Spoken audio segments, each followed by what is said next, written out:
স্বাগত ডিবিসি সংবাদে আপনাদের সাথে আছে রিদওয়ান আহমেদ। আওয়ামী লীগকে নিষিদ্ধের দাবিতে ঢাকা বিশ্ববিদ্যালয় এলাকায় বিক্ষোভ মিছিল করেছে ইনকিলাব মঞ্চ। বিশ্ববিদ্যালয়ের কেন্দ্রীয় মসজিদ থেকে জুম্মার নামাজের পর মিছিল বের করে রাজু ভাস্কর্যের পাদদেশে শেষ করেন তারা। এ সময় বক্তারা বলেন, শহীদদের রক্তের সাথে বেইমানি করে আওয়ামী লীগকে পুনর্বাসনের চেষ্টা চলছে। এদিকে একই দাবিতে কিছুক্ষণের মধ্যে বিক্ষোভ করবেন সাধারণ শিক্ষার্থীরা। জুলাই গণহত্যার বিচারের আগে ভোট নয় বলে হুঁশিয়ারি শিক্ষার্থীদের। 2014-তে 154টা আসন। জনগণের কাছে ক্ষমা চেয়ে গণহত্যার সঙ্গে জড়িতদের বাদ দিয়ে নতুন নেতৃত্বে আওয়ামী লীগের রাজনীতিতে কোনো বাধা নেই বলে মন্তব্য করেছেন বিএনপির সিনিয়র যুগ্ম মহাসচিব রুহুল কবির রিজভী। সকালে রাজধানীর উত্তরার দক্ষিণখানে গরিব দুস্থদের মাঝে ঈদ সামগ্রী বিতরণের পর এই মন্তব্য করেন তিনি। বলেন, গণহত্যার সঙ্গে জড়িত ও লুটতরাজদের বিচার নিশ্চিত করতে হবে। বিচারের পরে জনগণ ম্যান্ডেট দিলে রাজনীতি করতে পারবে আওয়ামী লীগ। রিজভী বলেন, সুষ্ঠু নির্বাচনের মাধ্যমে গণতন্ত্র পুনঃপ্রতিষ্ঠা করতে হবে। সংস্কার কমিশনের সুপারিশগুলো নির্বাচিত সরকার পূরণ করবে বলেও মন্তব্য করেন এই বিএনপি নেতা।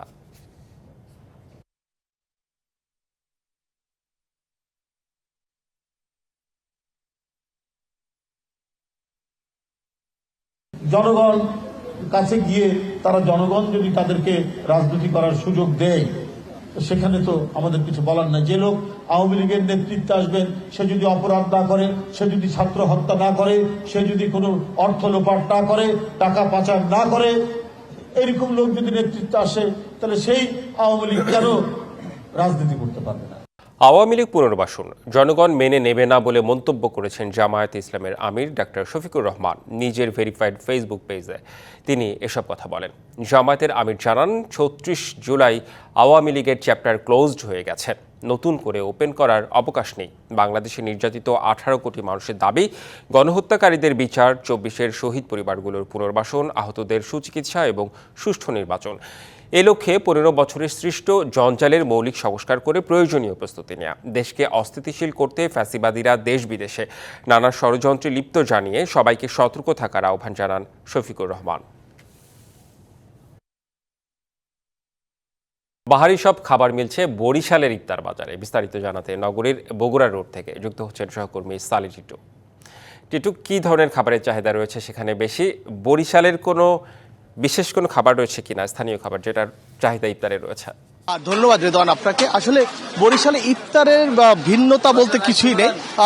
বছরের পর বছর ধরে যে চলে আসছে ইফতারের মূল উপকরণ, মূল খাবার হিসেবে যেটাকে দেখা হয় ছোলা বুট, পেঁয়াজু, চপ, বেগুনি, চিরা, এই ধরনের খাবার উপর মানুষের প্রাধান্য বেশি। এছাড়া এর সাথে যুক্ত হয়েছে, যেমন এখন যারা হোটেল ব্যবসা করেন তারা এর সাথে ভারী ভারী খাবার যুক্ত করেছেন। এই ভারী ভারী খাবারের সাথে, যেমন আমি যে ইফতারের বাজারে দাঁড়িয়ে আছি, সেখানে 10 পদের রয়েছে আপনার বিরিয়ানি, তারা 10 পদের করেছে বিরিয়ানি। এছাড়া চপের ভ্যারাইটি করেছে, আছে বিভিন্ন পিঠাপুলি, এছাড়া রয়েছে জিলাপি এবং হালিম।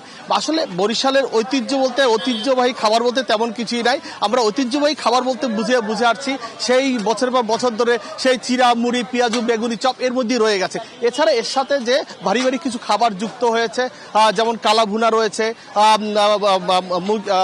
মুরগির বিরিয়ানি রয়েছে, তারপর খাসির বিরিয়ানি রয়েছে, এছাড়া আছে মিষ্টি জাতীয় খাবার রয়েছে, ফিন্ডি। মানে যারা দোকানি রয়েছে তারা আসলে ভ্যারাইটি খাবার পরিবেশন করার জন্য তারা বিভিন্ন ধরনের খাবার তৈরি করছেন, কিন্তু আসলে ঐতিহ্যবাহী খাবার বা বিশেষ কোনো খাবার কিন্তু আমাদের এই বরিশালে এখন পর্যন্ত এস্টাবলিশ ভাবে আসেনি। আমরা সেই আগের অবস্থানেই রয়ে গেছে। আমার সাথে কথা হয়েছে এখানকার বিক্রেতাদের সাথে, তাদের কাছে আমার প্রশ্ন ছিল আসলে আমরা ভিন্নতা কেন আনছি না। আসলে তাদের একটাই কথা, আসলে ভিন্নতা আনতে গেলে খরচ বাড়ে, সেক্ষেত্রে ক্রেতার খরচের দিকে তাদের নজর রাখতে হয়। 300 থেকে 500 টাকা এর মধ্যে যদি খাবার থাকে সেটা তাদের বিক্রি ভালো হয়। এছাড়া এর বেশি উপরে চলে গেলেই কিন্তু সেটা বিক্রি হচ্ছে না, আর বিক্রি না হলে সেটা নিয়ে তাদের পরবর্তীতে সমস্যা দেখা দিচ্ছে। এর কারণে কিন্তু তারা আসলে ওই ভিন্ন স্বাদের যে খাবার, যে মানের দিকে, স্বাদের দিকে, চাহিদার দিকে, সব দিকে বিবেচনা করেই কিন্তু তাদেরকে এই ব্যাপারটা খাবার ভিন্নতা আনতে হচ্ছে। এর কারণে তারা ভিন্ন স্বাদের কোনো খাবার আনছেন না। গতানুগতিক ধারায় কিন্তু সেই খাবার চলে আসে। ওই আমাদের আগে যে খাবার চলে আসছে ইফতারি, সেই খাবারের সাথে এখন ভারী ভারী কিছু খাবার যুক্ত হয়েছে। রেদওয়ান। জি, সালেটিটু, আপনাকে অনেক ধন্যবাদ। আওয়ামী লীগ নিষিদ্ধের দাবিতে ঢাকা বিশ্ববিদ্যালয় এলাকায় শিক্ষার্থীদের বিক্ষোভ হয়েছে এবং এই বিষয়ে আরও জানাতে যোগ দিচ্ছেন সহকর্মী হাসিব পান্থ।